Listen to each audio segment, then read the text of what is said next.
Je t'explique tout ce qu'il y a à savoir sur la guerre de sécession qui a déchiré les États-Unis. Tout d'abord, il faut comprendre que depuis leur création, les États-Unis sont scindés en deux blocs. On a tout d'abord les États du Nord qui sont abolitionnistes, c'est-à-dire qu'ils n'autorisent pas la pratique de l'esclavage. Ces États sont entièrement basés sur l'industrie et sur le travail salarial. Tandis qu'au Sud, on est sur une économie entièrement agricole, très dépendante de l'esclavage, notamment pour la culture du coton. Mais l'étincelle qui va tout faire exploser, ça va être l'élection de ce gars, Abraham Lincoln.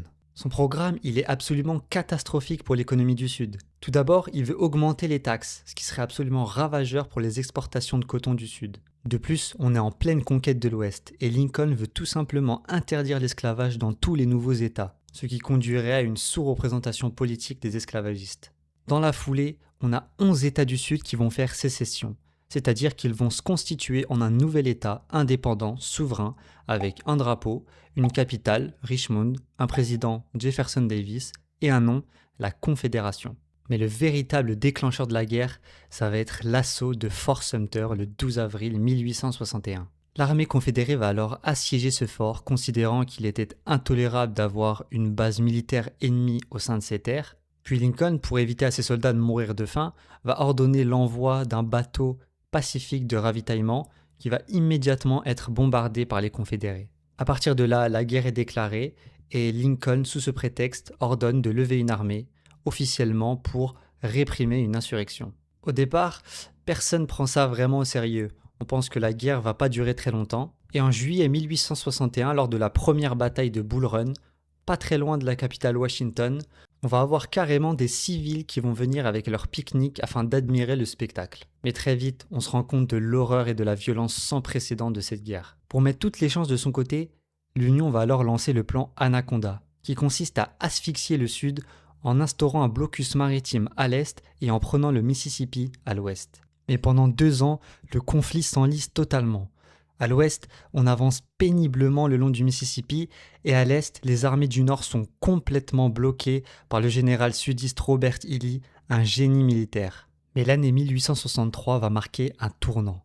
En janvier, Lincoln joue son joker et déclare la proclamation d'émancipation, qui décrète que tous les esclaves des États sécessionnistes sont désormais libres. Cela va avoir pour effet de créer des désertions massives d'esclaves dans le Sud, tout en gonflant les rangs des armées du Nord. Mais plus important, cela va avoir pour effet de totalement empêcher une intervention de l'Europe. En effet, depuis le début de la guerre et le blocus imposé par le Nord, l'industrie du textile européenne manque cruellement de coton. Mais désormais, soutenir les confédérés reviendrait à soutenir l'esclavage, ce que l'opinion publique déteste. En juillet 1863, c'est le tournant.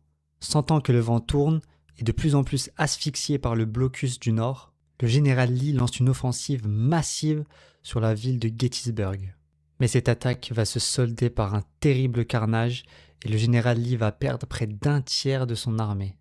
Au même moment, à l'ouest, le général du Nord Ulysses Grant s'empare de Vicksburg et contrôle désormais le Mississippi. Le plan Anaconda a réussi, le Sud est désormais coupé en deux et l'étau se resserre. Lincoln nomme Grant chef suprême des armées du Nord, puis, profitant de sa supériorité numérique, le général Grant épuise le général Lee en Virginie. En parallèle, le général Sherman de l'armée du Nord lance sa célèbre marche vers la mer en 1864. Il va y pratiquer la politique de la terre brûlée en détruisant absolument tout sur son passage, de Nashville jusqu'à Savannah sur la côte atlantique. Le Sud est désormais séparé en 3 parties et les armées sont complètement épuisées. Acculé dans la ville d'Appomattox, le général Lee se rend finalement face au général Grant le 9 avril 1865. Mais le bilan est sans appel. Plus de 700 000 morts, soit plus que toutes les autres guerres de l'histoire américaine réunies. C'est aussi considéré comme la première guerre moderne. En effet, on va y voir l'utilisation des premiers navires cuirassés, des premiers sous-marins. On va également voir l'utilisation du télégraphe pour commander les troupes en temps réel et le chemin de fer pour la logistique. Rapidement après la fin de la guerre, le 13e amendement est ratifié et l'esclavage est officiellement aboli sur le territoire américain. Si tu as aimé la vidéo, n'hésite pas à liker et à t'abonner. Et si tu veux en savoir plus sur ce sujet et sur bien d'autres, installe dès maintenant l'appli Cogito, le lien est dans la bio.